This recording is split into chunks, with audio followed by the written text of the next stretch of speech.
السلام علیکم ناظرین کرام، نئی ویڈیو میں آپ کو خوش آمدید کہتے ہیں۔ پاکستان تحریک انصاف کے چیئرمین عمران خان کی القادری ٹرسٹ کیس میں اہم سماعت ہوئی ہے۔ عدالت کی جانب سے جو فیصلہ جاری کیا گیا ہے اس کی تفصیلات میں آپ کے ساتھ شیئر کروں گا، جبکہ لطیف کھوسہ کی جانب سے پاکستان تحریک انصاف میں شمولیت کی جو تفصیلات سامنے آئی ہیں اس پر بھی بات کریں گے۔ اسی طرح پی ٹی آئی کے سابق MNA امجد علی خان جو میاں والی سے ہیں، ان کے جسمانی ریمانڈ میں مزید 4 دن کا اضافہ کیا گیا ہے۔ 13 دن کا پہلے ریمانڈ دیا گیا تھا، اب مزید 4 دن کا جسمانی ریمانڈ دیا گیا ہے۔ امجد علی خان پر 9 مئی کے واقعات میں پاکستان ایئر فورس میاں والی پر حملہ کرنے کے الزامات کی FIR درج ہیں۔ امجد علی ڈیفنس اسٹینڈنگ کمیٹی کے سابق چیئرمین بھی ہیں، ان کے خلاف یہ کیس تھا، اس میں یہ اہم پیش رفت سامنے آئی ہے۔ اب دیکھنا یہ ہے کہ آگے کیا ہوتا ہے، کیونکہ یہ دہشت گردی کا مقدمہ ہے، اس میں 90 دن تک کا جسمانی ریمانڈ ہوتا ہے۔ یہاں پہ 9 مئی کے مقدمات میں وہ کئی مہینے بھگتا بیٹھے ہیں۔ اب دیکھنا یہ ہے کہ یہ آخری ریمانڈ ثابت ہوتا ہے یا مزید بھی ریمانڈ دیا جاتا ہے۔ ناظرین اکرام، دوسری جانب مرتضیٰ سولنگی جو نگران وزیر اطلاعات ہیں، انہوں نے کچھ الزامات لگائے ہیں پاکستان تحریک انصاف پر، خاص طور پر P T I intra party انتخابات جو ہوئے اس پر ان کی جانب سے مذائقہ خیز گفتگو کی گئی ہے۔ اب نگران حکومتوں کا کام تو غیر جانبدار رہنا ہوتا ہے۔ نگران حکومتوں کا کسی بھی صورت یہ کام نہیں ہوتا کہ وہ ایسے معاملات میں ٹانگ اڑائیں جو سیاسی جماعتوں کے ساتھ لگے ہوئے ہیں، لیکن انہوں نے بطور نگران وزیر اطلاعات فضول گوئیاں کی ہیں۔ ظاہر ہے غیر جانبداری والی بات تو ان میں رہی نہیں ہے۔ اب پاکستان تحریک انصاف کی جانب سے اس پر شدید رد عمل آیا ہے۔ پاکستان تحریک انصاف نے ان کو یہ سمجھایا ہے کہ مرتضیٰ سولنگی صاحب، ہمیں جمہوریت کا درس دینے کی بجائے شفاف انتخابات کرائیں اور اپنی ذمہ داری نبھائیں۔ نگران وزیر اطلاعات کا پی ٹی آئی انٹرا انتخابات پر سوال اٹھانا ان کے متعصب اور جانبدارانہ کردار پر مہر تصدیق ثبت کرتا ہے۔ نگران حکومت اپنی واحد آئینی ذمہ داری شفاف انتخابات میں مکمل ناکام ہو کر ایک غیر آئینی اور غیر قانونی نگران حکومت کی حیثیت اختیار کر چکی ہے۔ ترجمان نے کہا کہ نگران وزرائے اعلیٰ مرتضیٰ سولنگی کسی بھی سیاسی جماعت کے اندرونی معاملات کے خلاف بیان بازی کا کوئی آئینی اور اخلاقی جواز نہیں رکھتے۔ پی ٹی آئی نے سیاست میں موروثیت کے تصور کو یکسر مسترد کرتے ہوئے قابل اور نئے چہروں کو متعارف کروایا۔ نگران حکومت پی ٹی آئی کو انتخابی عمل سے باہر رکھنے کے لیے الیکشن کمیشن کی ہر قدم پر بھرپور معاونت کے بعد انٹرا پارٹی الیکشن سبوتاژ کرنے کے شرمناک کھیل میں بھی پیش ہے۔ بیان میں کہا گیا کہ پی ٹی آئی کو لیول پلینگ فیلڈ سے مسلسل محروم رکھنے کے کلیدی کرداروں کو جھوٹ اور الزام تراشی پر مبنی بیانات دیتے ہوئے شرم آنی چاہیے۔ غیر آئینی وزیر اطلاعات نے منصب سنبھالنے کے بعد سے آج تک سوائے بیہودہ بیان بازی، الزام تراشی اور حقائق کو مسخ کرنے کے اور کسی کام پر توجہ نہیں دی۔ نگران حکومت دستور کی مقررہ مدت میں عام انتخابات کے انعقاد سے لے کر سیاسی جماعتوں کو مساوی ماحول فراہم کرنے تک ہر سطح پر بری طرح ناکام ہوئی۔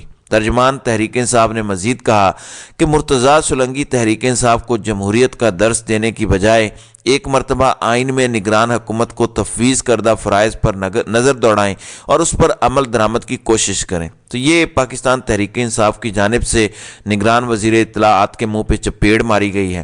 دوسری جانب اہم پیش رفت سامنے آئی ہے۔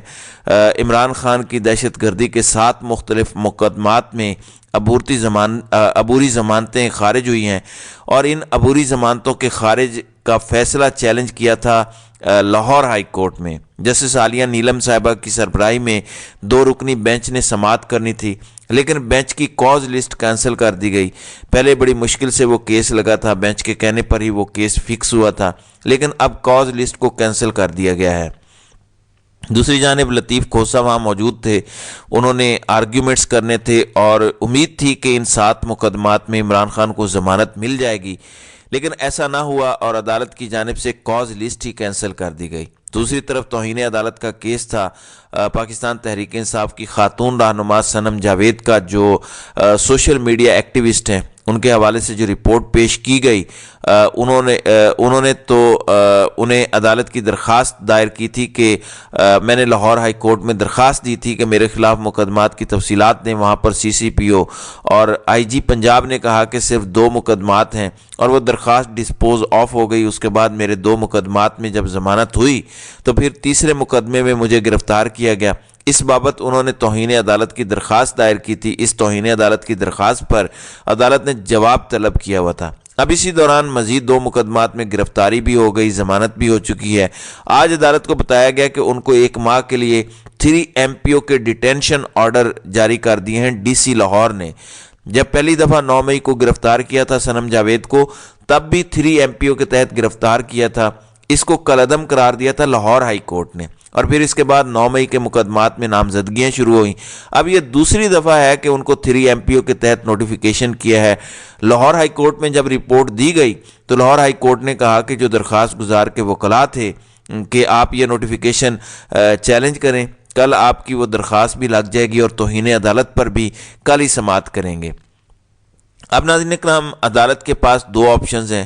ایک تو توہین عدالت ہوئی ہے کہ ان کو 3 MPO کے تحت نظر بند کیا گیا، یا تو عدالت اس پر صنم جاوید کو عدالت میں طلب کرے گی اور عدالت سے ہی رہا کرنے کا حکم دے گی، یا پھر عدالت کہے گی کہ آپ کی درخواست آ گئی ہے، یہاں پینڈنگ رہے، پہلے آپ DC کے پاس جائیں۔ وہی خدیجہ شاہ والا معاملہ ہے۔ خدیجہ شاہ کو 20 دن گزر چکے ہیں، آج تک ان کو نگران حکومت کی جانب سے ریلیف نہیں ملا، اور لاہور ہائی کورٹ میں بھی درخواست پینڈنگ ہے۔ 30 دن کی ڈیٹینشن آرڈر تھا، 20 دن وہ گزار چکی ہیں، تو یہ بھی ہو سکتا ہے کہ یہ سلسلہ وہاں بھی شروع ہو جائے۔ بہرحال امید ہے کہ کل لاہور ہائی کورٹ سے انہیں ریلیف ملے گا۔ دوسری جانب لطیف خان کھوسہ کی جانب سے کہا گیا ہے کہ PTI میں شمولیت کے حوالے سے میں نے اپنی فیملی اور دوستوں سے مشاورت شروع کر دی ہے۔ انہوں نے کہا کہ عمران خان نے مجھے خود پارٹی میں شمولیت کی دعوت دی تھی، اور جو ملک کے لیے بہتر ہوگا وہ فیصلہ کروں گا۔ سابق چیئرمین اصرار کر رہے ہیں کہ ملک اور پارٹی کو آپ کی ضرورت ہے، پارٹی میں آ جائیں، تو میں نے اپنی فیملی اور دوستوں کے ساتھ مشاورت شروع کر دی ہے اور میں اگلے چند دنوں میں فیصلہ کروں گا۔ تو ڈیفینیٹلی انہوں نے ایک فارمیلٹی پوری کرنی ہے۔ وہ پہلے بھی عمران خان کے ساتھ تھے، اب بھی چلیں گے۔ دوسری جانب القادر ٹرسٹ کیس، جو 190 ملین پاؤنڈ سکینڈل کیس ہے، اس میں بعد از گرفتاری کی ضمانت جو عمران خان کی تھی اس پر سماعت ہوئی جیل میں۔ لطیف کھوسہ چونکہ لاہور ہائی کورٹ میں مصروف تھے کہ آج عالیہ نیلم کے بینچ میں سماعت ہو جائے گی، مگر وہ نہ ہوئی، وہ وہاں پیش بھی نہ ہوئے۔ ان کے وکلاء نے عدالت سے استدعا کی کہ ہمیں 2 دن کا ٹائم دیا جائے، تو 6 دسمبر کے لیے عمران خان کی بعد از گرفتاری ضمانت ملتوی ہوئی جیل میں۔ 190 ملین پاؤنڈ سکینڈل محمد بشیر جو اس کیس کو سن رہے ہیں، ان جج صاحب نے ریفرنس فائل کیا ہوا ہے اسٹیٹ ورسز عمران احمد خان نیازی۔ اس میں کچھ دیگر لوگ بھی شامل ہیں، کل 8 افراد ہیں، ان پر عدالت نے طلبی کا پہلا آرڈر جاری کیا ہے۔ اس میں ڈپٹی پروسیکیوٹر بھی پیش ہوئے، باقی وکلاء بھی پیش ہوئے۔ حکم نامہ میں کہا گیا کہ سابق chairman PTI judicial lock up پر عدالت اڈیالہ جیل میں ہے۔ عمران خان کو ایک کریمنل کیس میں دوسری عدالت میں پیش کیا گیا۔ حکم نامے میں کہا گیا کہ کریمنل کیس میں سماعت جاری ہونے کی وجہ سے سابق چیئرمین PTI کو عدالت میں پیش نہ کیا جا سکا۔ اڈیالہ جیل حکام آئندہ سماعت پر عمران خان کو عدالت میں پیش کریں گے۔ ریفرنس کے مفرور 4 شریک ملزموں کے ناقابل ضمانت وارنٹ گرفتاری جاری ہیں۔ حکم نامے میں مزید کہا گیا کہ شریک ملزمہ بشرا بی بی عبوری ضمانت پر ہیں۔ آئندہ سماعت 6 دسمبر کو کی جائے گی۔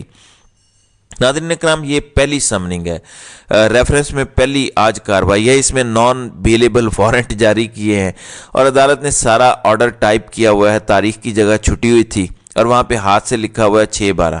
اب مجھے بتائیں کہ 4 دسمبر کو آپ پہلی سماعت کر رہے ہیں، تو کون سا پاکستان کی تاریخ میں ایسا ریفرنس گزرا ہے کہ پہلی تاریخ پہ ہی فائل ہوا ہے اور آپ نے 2 دن میں نان بیلیبل وارنٹ کا پروسیس مکمل کر کے 4 دسمبر کو جاری ہوا اور 6 دسمبر کو آپ اس کی رپورٹ طلب کر رہے ہیں؟ میں سمجھتا ہوں کہ یہ ہمارے نظام انصاف کے لیے ایک بہت بڑا سوالیہ نشان ہے کہ عمران خان کے خلاف کیسز کو کیسے چلایا جا رہا ہے۔ اور یہ وہ جج صاحب ہیں